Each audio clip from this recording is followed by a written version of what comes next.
Hey everyone, welcome back to Walk and Study.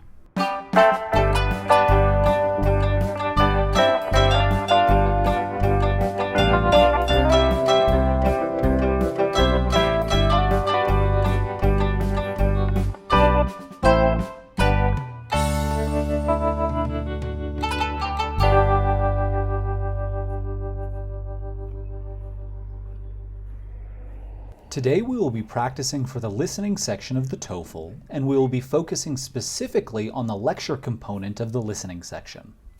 While practicing for the listening section, we will be walking around Observatory Park in Denver, Colorado.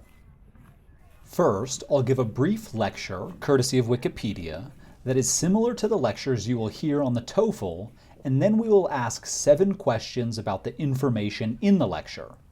The answers to the questions are in the video description, and if you have any questions about any of the answers, please ask them in the comments. Our lecture will be about Rosa Parks, who was an American civil rights activist. As you listen to the lecture, try to take a lot of notes and focus on the main ideas. The lecture will begin in 3 seconds. Rosa Parks was an American activist in the civil rights movement, best known for her pivotal role in the Montgomery bus boycott.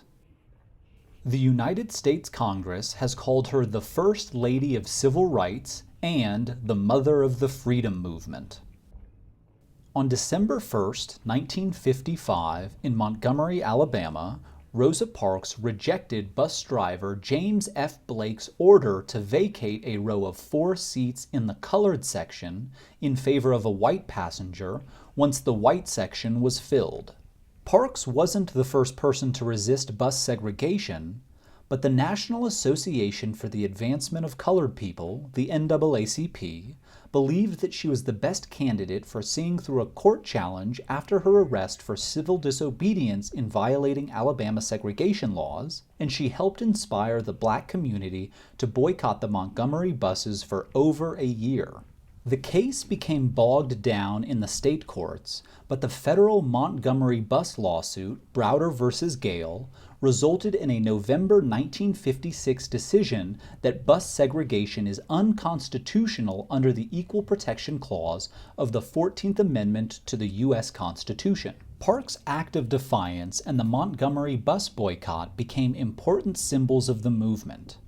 She became an international icon for resistance to racial segregation and organized and collaborated with civil rights leaders, including Edgar Nixon and Martin Luther King Jr.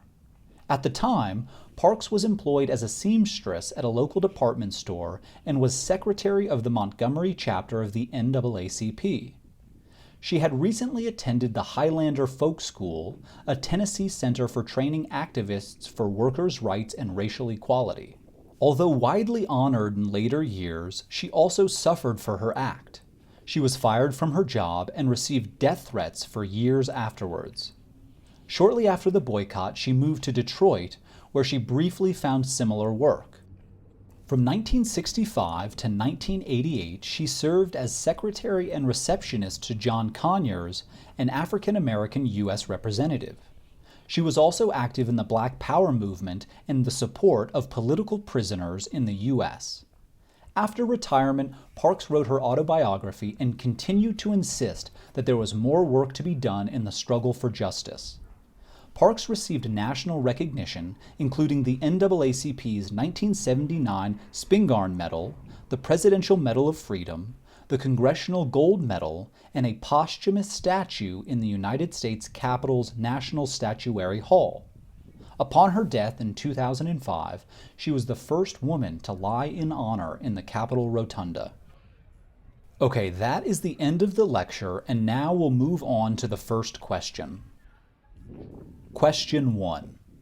Rosa Parks is best known for A. Being awarded the Presidential Medal of Freedom, B. Her long career working for a member of the U.S. Congress, C. The death threats she received, D. Her central role in the bus boycott in Montgomery, Alabama.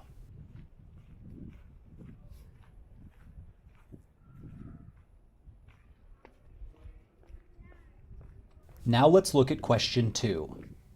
The main idea of this lecture is that A. Rosa Parks refused to give up her seat on a bus for a white person, B. Rosa Parks went to jail for advocating for her civil rights, C. Rosa Parks was an important figure in the civil rights movement who advocated for racial equality, or D. Rosa Parks became a celebrity after she resisted segregation on buses.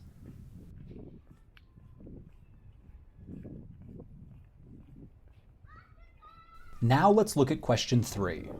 Rosa Parks, A, became an international icon of resistance to racial segregation, B, moved to France to avoid racism, C, gave up fighting racism, or D, was elected to the U.S. Senate.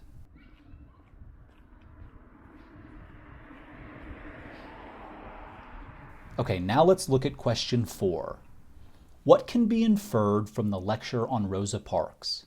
A. Rosa Parks ultimately failed to desegregate buses in Montgomery, Alabama. B.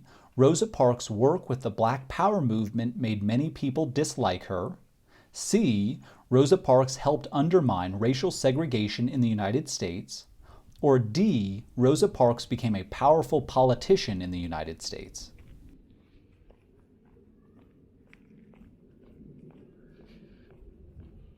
Moving on to question 5. The author's attitude towards Rosa Parks is A. Very hostile, B. Indifferent and somewhat hostile, C. Scholarly and objective, D. Rude and somewhat objective.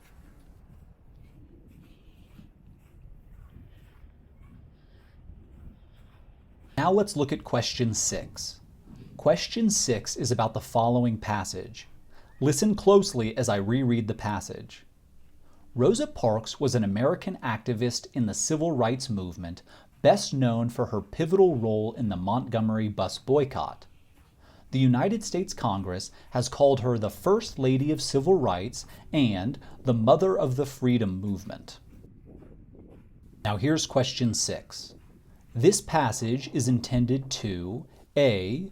Prove to students that they should study Rosa Parks more, B.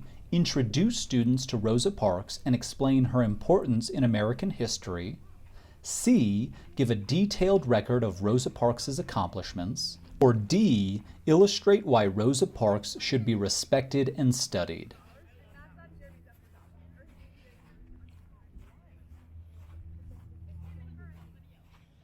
And finally, here's the last question.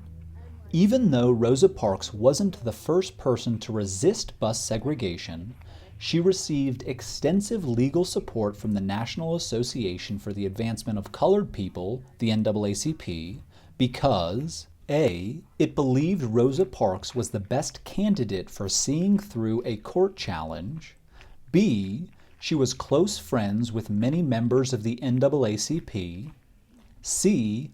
Other prominent civil rights leaders asked the NAACP to assist her, or D. President Eisenhower required the NAACP to assist her.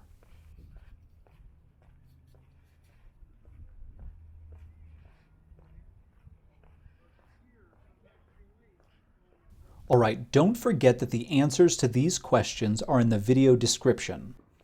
And again, if you have any questions about any of the answers, please feel free to ask them in the comments.